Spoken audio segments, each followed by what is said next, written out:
আজকে তো সাহেব টাকা নিতে আসবে, টাকা দিলে তো আমি আমার বোনকে আমার বড় বোনকে আমি কেমনে করে পড়াবো? আমার বড় বোনকে ওকে তো পড়ানো বাকি আছে।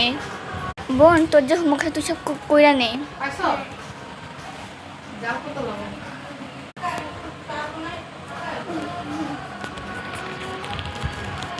দিদি আমার একটা কলম কিনতে লাগে, দেখো আমার একটা লিপি বসে না, অনেক কষ্ট করে বসাচ্ছি। দিদি দিদি কি করতেছো? আমি অল্প পড়াশোনা করবো।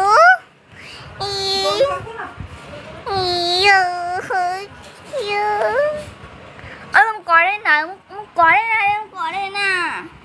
আয় ওকে পড়তে দে। দিদি যা ঘুমাই থাক।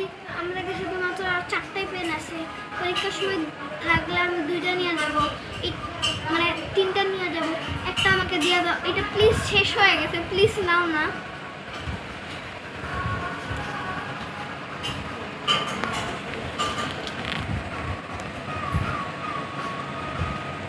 দাঁড়া বোন, আমি তখন কিনতে পারি না, আমার খালি 5 টাকা আছে, তোর জন্য আমি 5 টাকা দোকান থেকে একটা কিনে আন, ঠিক আছে? দাঁড়া। না দিদি শুনো, আমি না তোমার পকেট থেকে 5 টাকা নিয়ে কিনে আনছি।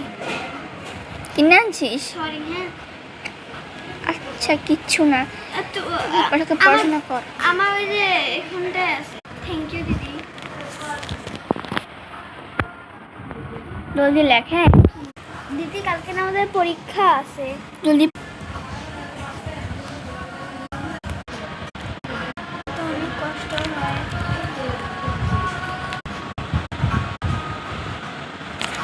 1 ঘন্টা হওয়ার পর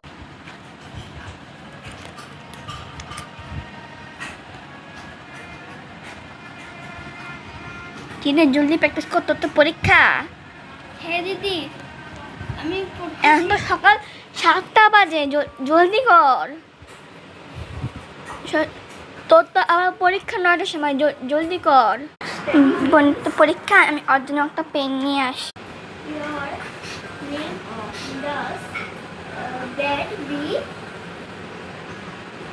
name? জলদি মুখস্থ কর। দিদি বাইরে মানে পয়সা নিতে আসছে। আমি দেখে নিব, তুই তো পড়া শিখ। একটা পেন নিয়ে আসি। দাদা একটা পেন দিন তো। নিলাম। হ্যাঁ 10 টাকার দাম না, আমি 10 টাকা দিয়ে দিচ্ছি আপনাকে। Wait for next part. Part 1.